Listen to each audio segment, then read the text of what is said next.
अस्सलाम वालेकुम जी, मेरा नाम मोहम्मद नुमान हमज़ा है। ये मेरी पहली वीडियो होगी पीएसएक्स के ऊपर और इसमें हम लोग कवर करेंगे एंग्रो होल्डिंग को। अब मैं कोई एनालिस्ट नहीं हूँ। नंबर्स आपने दोबारा से चेक करने हैं अपने लिए, ठीक है? और सबसे पहले मैं अपना तारुफ करवा दूँ। मेरा बैकग्राउंड पेड मीडिया मैनेजमेंट का है। बेसिकली मैं एक मार्केटिंग एजेंसी रन करता हूँ, ठीक है? और 2023 में मैं इन्वेस्टमेंट की दुनिया में आया पीएसएक्स से। मेरे पास ऑप्शन था, मैं इंटरनेशनल इन्वेस्टमेंट्स कर सकता था या मैं पीएसएक्स को कर सकता था।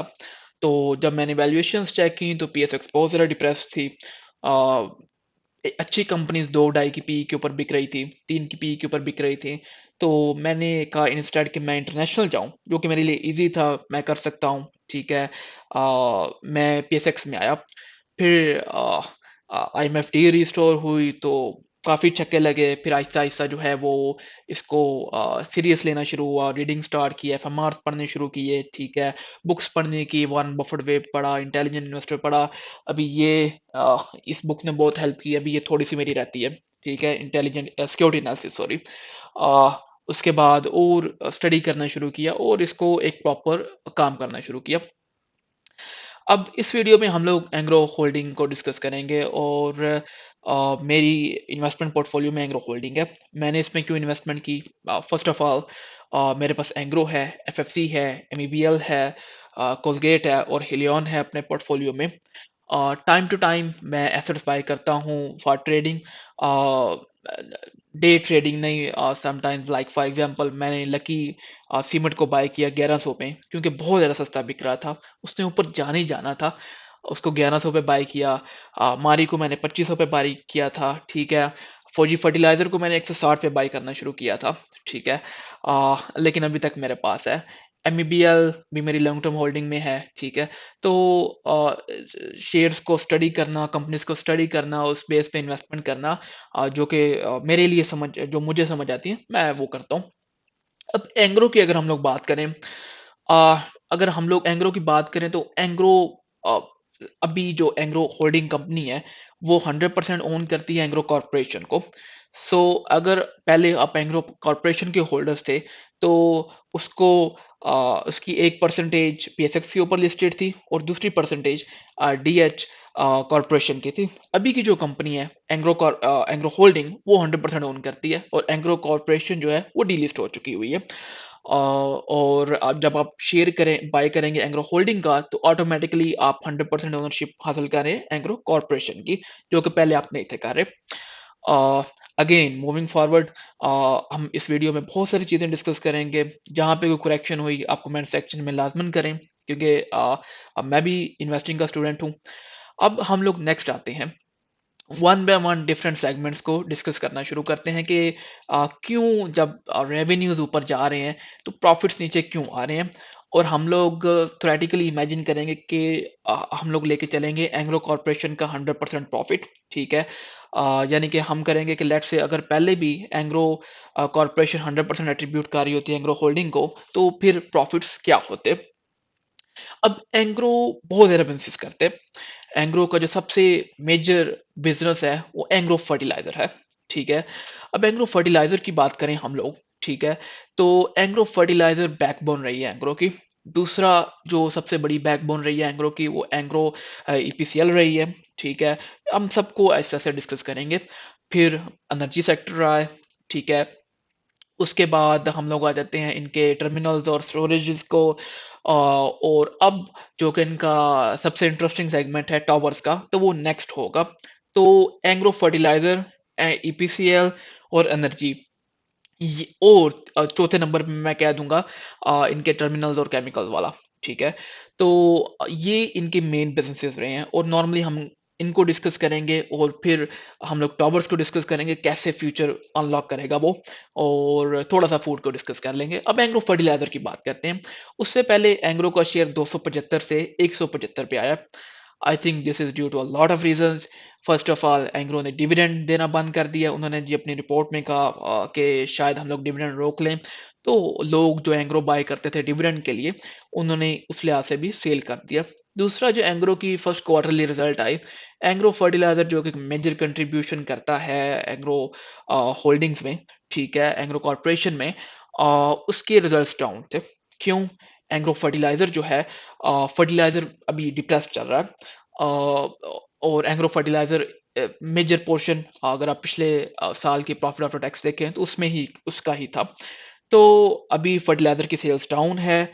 इसके साथ साथ Engro as compare to other company सबसे ज़्यादा इन्वेंट्री भी वही होल्ड कर रहा है। लेकिन मैं जब रिसेंटली मैंने एंग्रो बाय किया है, एंग्रो एच बाय किया है, मेरे जो रीज़न थी, एग्रो फर्टिलाइजर इवन अभी थोड़ा सा डिस्टर्ब हुआ है, लेकिन अभी जो करंट अभी आज की डेट की अगर आप रिपोर्ट्स पढ़ें तो फर्टिलाइजर सेल्स दोबारा रिकवर हो रही हैं। और लेट्स से थ्योरेटिकली स्पीकिंग नहीं भी होती तो फर्टिलाइजर एक ऐसा सेगमेंट है जिसके अंदर अगर आप नॉलेज रखते हो तो अगर खाद 4200 की बिक रही है, ठीक है, तो नॉर्मली ब्लैक में मिल रही होती है, सीजन के अंदर आपको खाद नहीं मिलती। ये शायद पहला सीजन होगा जिसमें मिल रही है, ठीक है। तो आ, आ, सब तो ये रिकवर होना ही होना है। फसलें भी एक साल बुरी गई हैं तो अगले साल ठीक होनी ही होती है। तो ये चीज़ें रिकवर होती रहती हैं। तो लॉन्ग टर्म तरीके से अगर आप चलें तो एग्रो फर्टिलाइजर कहीं नहीं जाने वाला। एक और रीज़न है, जो कि बहुत बड़ी रीज़न है। पहले चूंकि गैस की प्राइसेस सेम थी, ठीक है, जो एंग्रो फर्टिलाइजर को भी मिलती थी, एफएफसी को भी मिलती थी, ठीक हो गया। अभी गैस प्राइस में डिस्पैरिटी है। एंग्रो को 3 गुना ज़्यादा प्राइस पे मिलती है जिसकी वजह से उन्हें प्राइस बढ़ानी पड़ी। और इसकी निस्बत फौजी फर्टिलाइजर ने प्राइस तो बढ़ा रही लेकिन उसके मार्जिन बढ़ गए, ठीक है। तो एंग्रो को एक ये डिसएडवांटेज भी है। लेकिन स्टिल हमारा एक ऐसा मुल्क है जो खाद के ऊपर डिपेंडेंट होता है। तो इवन एंग्रो ने अभी अभी इन्वेंट्री का बिल्डअप है, लेकिन ये चीज़ें क्लियर हो जाएंगी, ये दोबारा बैक ट्रैक के ऊपर चीज़ें आ जाएंगी, ठीक है। Still FFC higher margin enjoy कर रहा है, क्या नाम है, लो कॉस्ट गैस इंजॉय कर रहा है, जिसकी और चूंकि एंग्रो की प्राइस बढ़ गई तो उनको अपनी खाद की प्राइस भी बढ़ानी पड़ी। सो ये तो था एंग्रो फर्टिलाइजर। अब एंग्रो हिस्टोरिकली सबसे बड़ा कंट्रीब्यूटर रहा है एंग्रो कॉरपोरेशन की अर्निंग्स में। अगर हम लोग देखें 2021 में तकरीबन 12 बिलियन इसने कंट्रीब्यूट किया एंग्रो कॉरपोरेशन को, 2022 में 9 बिलियन किया, 2023 में 14 बिलियन किया, 2024 में 15 बिलियन किया। अब ये सिर्फ मैं आपको स्टैट्स वो शेयर कर रहा हूँ जो कि एंग्रो कॉरपोरेशन के हिस्से में आता है, ठीक है।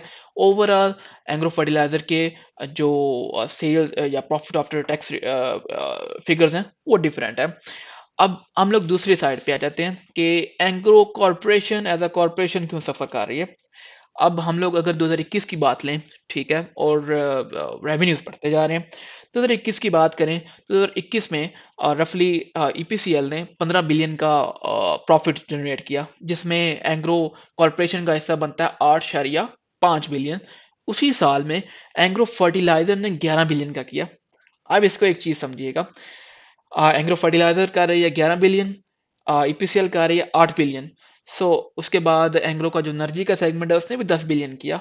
और जो उनके टर्मिनल्स और स्टोरेज, केमिकल स्टोरेज वाले हैं, उसने 2.1 बिलियन किया। और इनका टावर का बिजनेस नेगेटिव में था, ठीक है।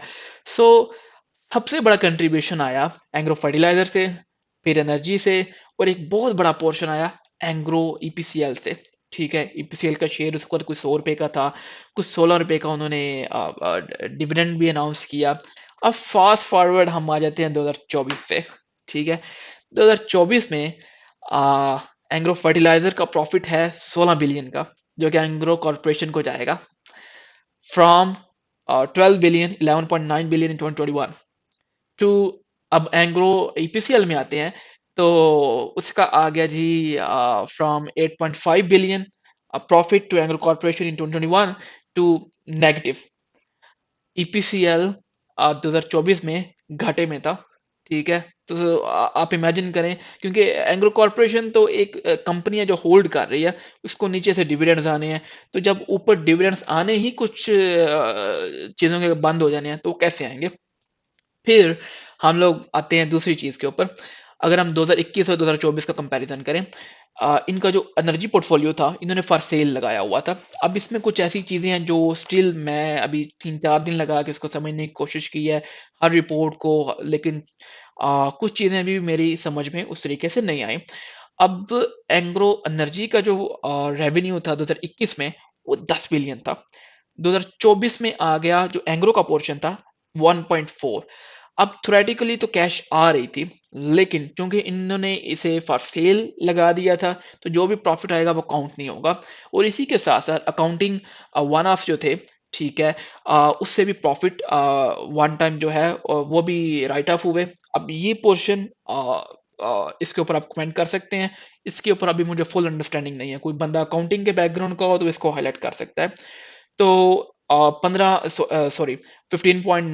बिलियन आ गया हमारे पास एग्रो फर्टिलाइजर से। EPCL it's gone. अब ईपीसीएल नेगेटिव क्यों हो चुका है? एग्रो फर्टिलाइजर तो हमने कवर कर लिया। ईपीसीएल के जो सबसे बड़ी मार्केट है जो जो यूज होती है वो है कंस्ट्रक्शन, पीवीसी पाइप्स और अदर चीजें, ठीक है। तो अब सिर्फ ये नहीं कि कंस्ट्रक्शन स्लो हुई है इसकी वजह से नेगेटिव हुआ है, सेल्स बढ़ती जा रही हैं। और फैक्टर्स आगे जो इनके कैप्टिव पावर प्लांट्स हैं, ठीक है, जिससे वो एनर्जी जनरेट करते हैं, हुकूमत ने उसके लिए गैस महंगी कर दी। अब गैस कोई सस्ती नहीं होने वाली, नेक्स्ट भी वो महंगी ही होनी है। एक तो ये रीजन आ गया जी। लेकिन यहाँ पे बंदे को आता है जी, अगर गैस महंगी हुई तो प्राइस महंगी कर दें। अब इसमें दूसरा फैक्टर आता है जो कि मैं समझता हूँ कि ज्यादा बड़ा फैक्टर है। इंटरनेशनली भी 2023 में 2024 में स्लो डाउन आने शुरू हो गए। इंटरनेशनली एक्सेसिव कैपेसिटी भी लगी इसकी, पीवीसी की, ठीक है। और क्या नाम है, उन्होंने पाकिस्तान में चाइनीज ने डंप करना शुरू कर दिया। तो अब इंपोर्ट भी आ रही है और मार्केट भी स्लो है। तो और एंग्रो की जो कॉस्ट है, जो इनका बेस मटेरियल एथेनॉल और कैप्टिव पावर प्लांट्स टू, वो भी महंगा हो गया। तो बेस प्राइस भी बढ़ गई। सॉरी, एथेनॉल की प्राइस वही तकरीबन रही है। और आप प्राइस पास नहीं कर सकते क्योंकि सस्ती इंपोर्ट आ रही है। अगर आप प्राइस इंक्रीज करेंगे तो आप बिल्कुल ही कंपेटिटिव नहीं रह जाते, ठीक है। तो वो सेल कर रहे हैं लेकिन लॉस के ऊपर। अब इसमें इनका एक और सेगमेंट है कास्टिक सोडा का, ठीक है। अगेन, जहाँ पे मेरी कोई गलती हो आप लोग उसको क्लियर कर सकते हैं। एंग्रो को कवर करना एक बहुत ही मुश्किल काम था, बहुत ही ज़्यादा सेगमेंट्स थे। और क्या नाम है, अब पीवीसी वाले सेगमेंट में ये लॉस में है, लेकिन based on the last report जो मैं स्टडी कर रहा था, कास्टिक में ये पॉजिटिव है। लेकिन चूंकि तकरीबन 80% कंट्रीब्यूशन पीवीसी की थी और कुछ 20% कास्टिक की थी, तो ओवरऑल ये कंपनी नेगेटिव ही जा रही है। अगर हम लोग क्वार्टर बाय क्वार्टर डिस्कस करें तो पिछले साल की निस्बत इस साल इन्होंने कम लॉस किया है। ओके, सो ये पॉइंट आ जाता है। अब ये कुछ और इनोवेशन और प्रोडक्ट्स लाइंस लेके आ रहे हैं, पीवी से थोड़ा सा डिवर्सिफाई कर रहे हैं ईपीसीएल को। तो ये क्या नाम है, ये सिचुएशन है ईपीसीएल की, इस वजह से ये डाउन है। अब अगर हम फास्ट फॉरवर्ड देखें, अगर कंस्ट्रक्शन एक्टिविटी रिज्यूम होती है अच्छी खासी, तो ईपीसीएल को फायदा हो सकता है, ठीक है। अगर क्या नाम है, हुकूमत इंपोर्ट्स के ऊपर कोई रिस्ट्रिक्शन लगाती है, जो ये चीप इंपोर्ट्स आ रही हैं चाइनीज़, ठीक है, या इसके ऊपर कोई टैरिफ लगा देती है, तभी पीसीएल को फ़ायदा होगा। तो 2021 में इन्होंने कोई 9 बिलियन एंग्रो को दिया, 8.5 बिलियन। 2022 में 6.6 दिया, ठीक है। 2023 में 5.1 दिया, ओके। तो थ्योरेटिकली स्पीकिंग, अगर हालात बेहतर होते हैं और ये 3-4 बिलियन भी देना शुरू कर देते हैं, ठीक है, तो it's a very good addition. अब तीसरा आते हैं। अब यहाँ पे आके थोड़ा ट्रिकी हो गया। एक तो एंग्रो ने रिस्ट्रक्चरिंग की, दूसरा क्या नाम है, एंग्रो के इतने अकाउंटिंग चेंजेस थे कि एक आम बंदा परेशान हो जाए। अब जो पावर का सेगमेंट इनका 10 बिलियन जनरेट कर रहा था 2021 में, कर 14.6 बिलियन रहा था, लेकिन एंग्रो का कॉरपोरेशन को, जो जिसके हम लोग मालिक हैं, शेयर होल्डर्स हैं, उसको जा रहा था 10 बिलियन से, वो आ गया 1.4 के ऊपर 2024 में। अब उसमें यह है कि उसका प्रॉफिट काउंट नहीं होगा। प्रॉफिट आ रहा है, कैश आ रही है, लेकिन चूंकि उन्होंने वो लिबर्टी पावर को फॉर सेल के लिए सिग्नेचर हो गया, तो अकाउंटिंग की कुछ टर्म्स कहती हैं कि आप उसका प्रॉफिट अपना काउंट नहीं कर सकते। इसके साथ साथ जो इनकी जो डेप्रिसिएशन थी और राइट ऑफ थे वो भी होने थे। तो इनका पावर का जो सेगमेंट है वो और वो राइट ऑफ हुए 2023 और 2024 में, दोनों में हुए। तो इनका जो पावर का सेगमेंट है वो बिल्कुल ही जो है वो बुरा लगने लग पड़ा। तो अगर आप 2024 के रिजल्ट्स देखेंगे तो उसमें सिर्फ एंग्रो फर्टिलाइजर ही नजर आता है जो कंट्रीब्यूट कर रहा है, बाकी सारे तो मतलब ऐसा लगता है कि एंग्रो कॉर्पोरेशन डूब रही है, लेकिन थ्योरेटिकली डूब रही है। अगर आप इसको सही तरीके से देखें तो Engro is still there. Okay, बस बुक्स के ऊपर अकाउंटिंग की वजह से वो चीज़ें ऐसी नहीं है। अब हमने एक और फैक्टर काउंट करना है, एंग्रो एंड्रो कतीरपुर प्लांट, ठीक है। सो उसका भी हाइब्रिड के ऊपर वो जा चुका है। अभी उसको वो कैपेसिटी पेमेंट्स अगर वो डिलीवर करेगा तो मिलेगी, ठीक है। सो लेट्स से जी 2021 में 2022 में जहाँ पे ये सेगमेंट 10 बिलियन कंट्रीब्यूट कर रहा था, मूविंग फॉरवर्ड स्मूथली 6-7 बिलियन भी करे तो आप इसको देख सकते हैं। अब ये assumptions है ना, आप देखें अगर प्लांट की अर्निंग ज़्यादा हो जाती है तो अर्निंग डिफरेंट आएगी, तो ये इस तरीके से। अभी हम लोग आते हैं वो पार्क और एनर्जी टर्मिनल्स के ऊपर। अब वो पार्क का I think next year renew होना है और मोस्ट लाइकली हो जाएगा, ठीक है। तो इसमें ग्रोथ आई है 2021 में। ये जो इनका ये सेगमेंट है, ये 2.1 बिलियन इसने कंट्रीब्यूट किया एंग्रो कॉर्पोरेशन को। आज पिछले साल इसने 3.1 बिलियन किया, तो अच्छा खासा इंक्रीज है उसका, ठीक है। अब नेक्स्ट हम आते हैं जिसकी वजह से आई थिंक सो एंग्रो के शेयर्स भी नीचे गए, एंग्रो का टावर सेगमेंट। अब टावर सेगमेंट बड़ा इंटरेस्टिंग सेगमेंट है। एंग्रो अग्रेसिवली टावर्स बिल्ड करता रहा, उसके ऊपर टेनेंसी रेशियो 1.28 कर दी, ठीक है, जो कि अच्छी है। एक ऐसा सेगमेंट है जिसके ऊपर 50% मार्जिन है, ठीक है।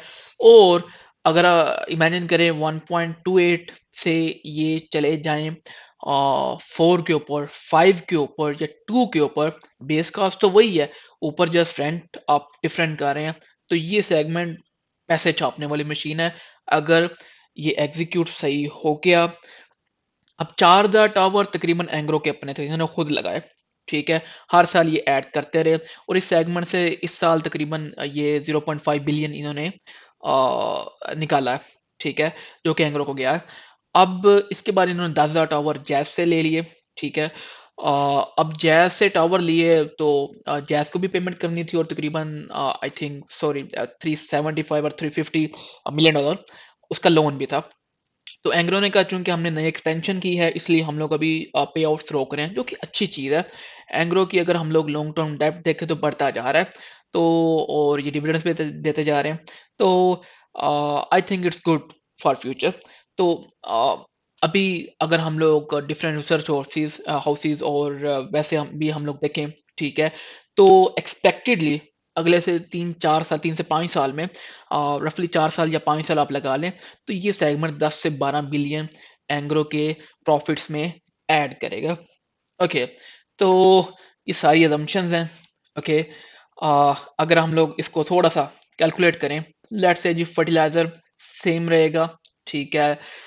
हम लोग पॉलीमर जो है वो 4-5 बिलियन के ऊपर दोबारा आ जाता है, 4 बिलियन कर लेते हैं। उसके बाद हमारा जो एनर्जी सेगमेंट है ये भी 4 बिलियन के ऊपर रहेगा, ठीक है।